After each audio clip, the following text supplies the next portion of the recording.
Hello and welcome back to the Drivetime podcast. I'm joined again by Sarah Noble from Deloitte. This week we're going to be talking about any myths we can bust in technology and also what Sarah doesn't leave home without when it comes to her playlist or her road trip.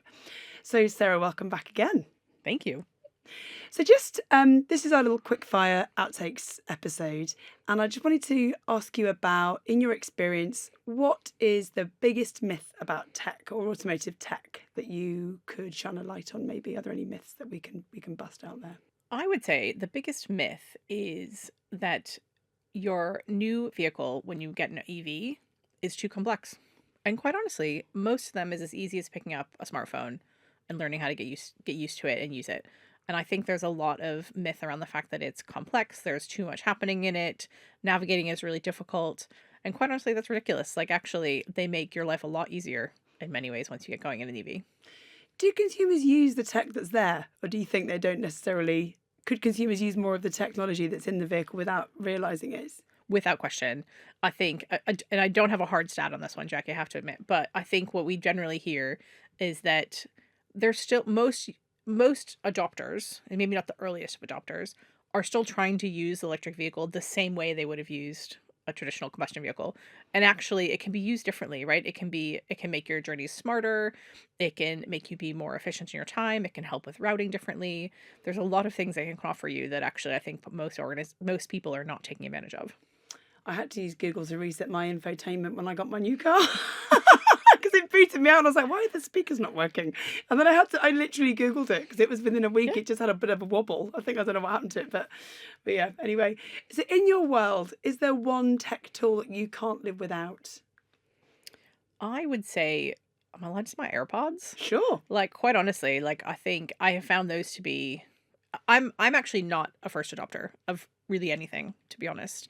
And I don't know if that's kind of, oddly enough, the millennial in me, but I would say when I finally adapted myself to not using corded headphones everywhere, which took me longer than it should have, without question. Now, like, I think I'm almost heartbroken if I find I've left the house and forgotten them behind, which doesn't happen very often, but yeah.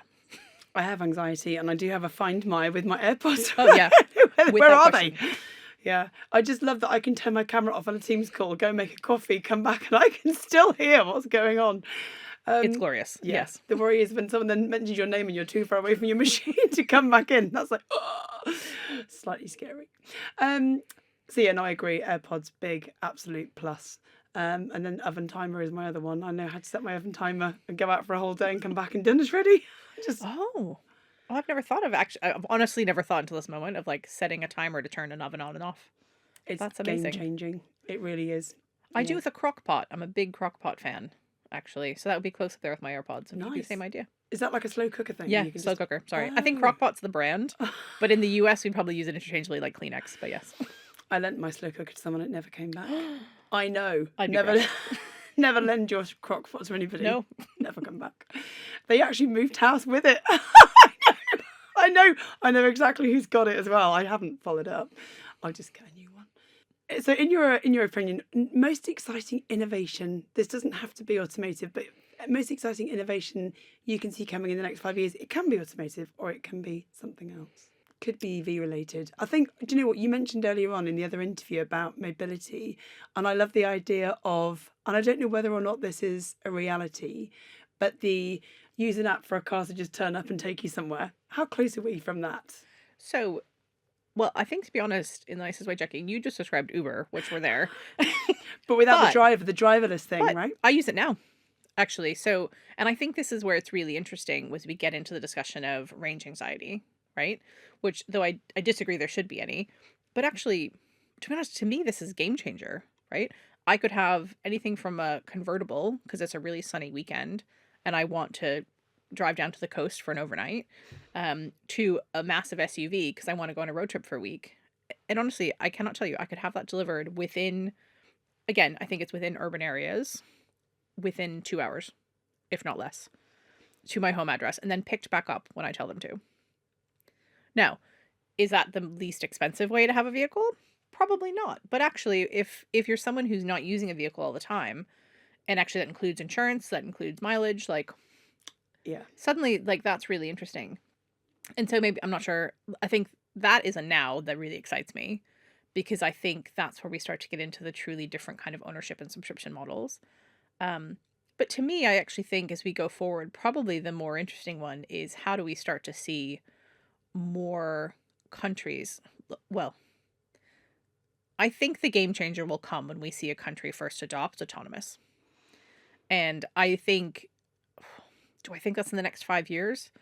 I'm not sure, but I think the reality is it has to be like a urban environment or a country making that choice to just kind of shift, because the technology exists, but we need to like it's actually the intersection of autonomous and human is where the kind of tough choices get made.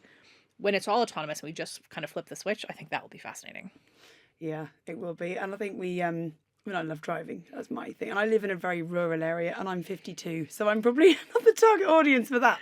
But I suppose if you were to weigh up, you said it's probably not the least expensive way of doing it. But actually, if you were to weigh up what I spend on my PCP of my vehicle, which is not cheap, plus insurance, plus tax, which we're going to have luxury tax coming soon. You know, the value of the vehicle is going to be taxed differently. So I would say if you're not using it all the time, it's probably not that expensive. It's the best way of doing it. If you need a vehicle for a weekend and the rest of the time you're not using it, then probably that's a good way of doing it. And it's a lot more sustainable. And I think along with the autonomous journey point, I actually think what we're going to start seeing is a real understanding of how do we start making things more inclusive, right? And so we have massive people who are not in the workforce that could be if they had more ways to get around. And so there's a lot to be considered in that. And I think that's why, to me, like other ways that we can use autonomous, maybe not for everyone. I still love to drive myself, but actually the ability for that to exist in certain areas and certain places, I think will be really exciting. Yeah, no, I agree. It will be, definitely. And it is more inclusive. Actually, there are people that can't drive for a number of reasons. So actually having a vehicle that turns up and picks you up, perfect. Okay, you mentioned in the other interview about your global travel. And I don't know whether you've got either a dream road trip destination or whether you've done one that you think, oh my God, that was my best one ever. Are there any that are on your list of places that you want to do a road trip or that you've been? So I am lucky enough that at one point in my life, more than 15 years ago, I drove across the US with a friend who was moving. And that was amazing. We did kind of the north route, which was through like Dakotas and Montana, which was beautiful. So I would say that was stunning. I'm actually really excited. So this summer with some friends, we're going up and we're doing a lot of the Scottish Highlands. So we're spending a week on the Isle of Skye. We're doing some other parts of the country. And so probably for me, that is big on the bucket list to be checking off and properly spending some time up there. It's breathtaking. Yeah. And you can, there are a friend of mine actually went and did with some very outdoorsy people where you kind of literally kind of do like a river walk and you just walk through the rivers and and you get canoe over to the island. It was like, oh my God, I'll find the destination. Yes. It was stunning, really beautiful. So I enjoy that. So while you're driving, because it's a long way, Sarah, I'm not going to lie, driving to Scotland, you get to Dumfries, you go, I'm here, and you go, no, you've got another 5 hours before you get anywhere else. So I used to have to drive there as a kid with my dad to go to Ireland, and we would drive to get the ferry across, and it just takes a long time. So you're going to need to listen to something on your road trip. What are you going to be listening to? Podcast or music? What's your go-to? I feel guilty saying it as I talk on a podcast, but I'm definitely music. I'm a big fan of the 80s power ballads. Nice. And proper singing out loud as we go. Give me some Meatloaf and I'm really happy, I'll be honest. So there will definitely be some of that on there. But quite honestly, any of them would make me really happy along the journey. Like Ballad of Hell. Oh, yeah. Absolutely, we're going to go for it. I would do anything for love. Yeah. All I won't do that. Big hair. Yes. I had proper 80s hair in the 80s. It was huge, brushed out curl. Yeah. Terrible. Really bad. Oh my God, that's great. So right, we're going to have to sign the tune off with a Bat Out of Hell and send you on your road trip really well. But again, Sarah, thank you so much for joining us. That was a lot of fun. And I can't wait to see you next. Sounds good. It was a great time. Thank you.